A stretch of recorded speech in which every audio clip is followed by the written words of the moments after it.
మాజీ మంత్రి YCP fire brand Kodali arrest వార్తలపై పోలీసులు రంగంలోకి దిగారు. 2 రోజుల క్రితం కొడాలి కోల్కతాలో అరెస్ట్ అయ్యారని, ఆయన కొలంబో వెళ్తుండగా ఎయిర్పోర్ట్లో పోలీసులు అడ్డుకొని అరెస్టు చేశారని సోషల్ మీడియాలో పెద్ద ఎత్తున ప్రచారం జరిగింది. అయితే కొడాలి అరెస్టు కానప్పటికీ ఆ ప్రచారం ఎందుకు చేశారు, ఎవరు చేశారన్న విషయాన్ని తెలుసుకోవాలని ప్రభుత్వం నిర్ణయించిందని చెబుతున్నారు. కొడాలి అరెస్టు వార్తల ద్వారా రాష్ట్రంలో శాంతి భద్రతల సమస్య తీసుకురావాలని ఎవరైనా ప్రయత్నం చేస్తున్నారా అనే కోణంలో పోలీసులు విచారిస్తున్నట్లు చెబుతున్నారు. మాజీ మంత్రి కొడాలి నాని ప్రభుత్వం మెయిన్ టార్గెట్లో ఉన్నట్లు చెబుతున్నారు. ప్రధానంగా మంత్రి నారా లోకేష్ రెడ్ బుక్లో మొదటి పేజీలోనే కొడాలి పేరు ఉన్నట్లు ప్రచారం జరుగుతోంది.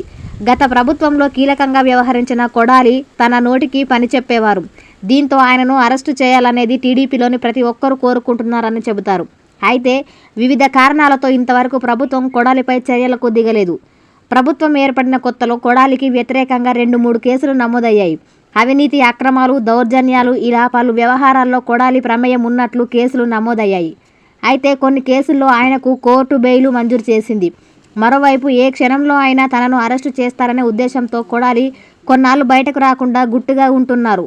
ఎన్నికల్లో ఓడిపోయిన ఏడాది కాలంలో కేవలం 2-3 సార్లు మాత్రమే ఆయన విజయవాడ వచ్చారు. ఎక్కువగా హైదరాబాద్లోనే గడుపుతున్నారు. ఇదే సమయంలో ఆయన సహచరుడు వంశీ అరెస్టు అవడంతో కొడాలి ఆందోళనకు లోనయ్యారని చెబుతారు. వంశీ అరెస్టు తర్వాత కొడాలిని అరెస్టు చేసే అవకాశాలు ఉన్నాయని అప్పట్లో ప్రచారం జరిగింది. అయితే కొడాలి అనూహ్యంగా అనారోగ్యానికి గురవడంతో అరెస్టు ప్రయత్నాలకు బ్రేక్ పడిందని అంటున్నారు. కొడాలి ఆరోగ్యం పూర్తిగా కోలుకున్నాకే ఆయనపై చర్యలు ఉంటాయని వైసీపీ కూడా భావిస్తుంది. అయితే ఇప్పటికీ ఆయన మెడికల్ సపోర్టుతోనే తిరుగుతున్నారని చెబుతున్నారు. కానీ 2 రోజుల క్రితం ఆయన కొలంబో వెళ్లే ప్రయత్నంలో కోల్కతాలో అరెస్ట్ అయ్యారన్న వార్తలు ఒక్కసారిగా ప్రచారంలోకి వచ్చాయి. ఏపీ పోలీసులకు సంబంధం లేకపోయినా ఈ వార్తలు ప్రచారం అవ్వడం వెనుక ఎవరైనా కుట్ర పన్నారా అనేది ప్రభుత్వం తెలుసుకోవాలని అనుకుంటుందని అంటున్నారు.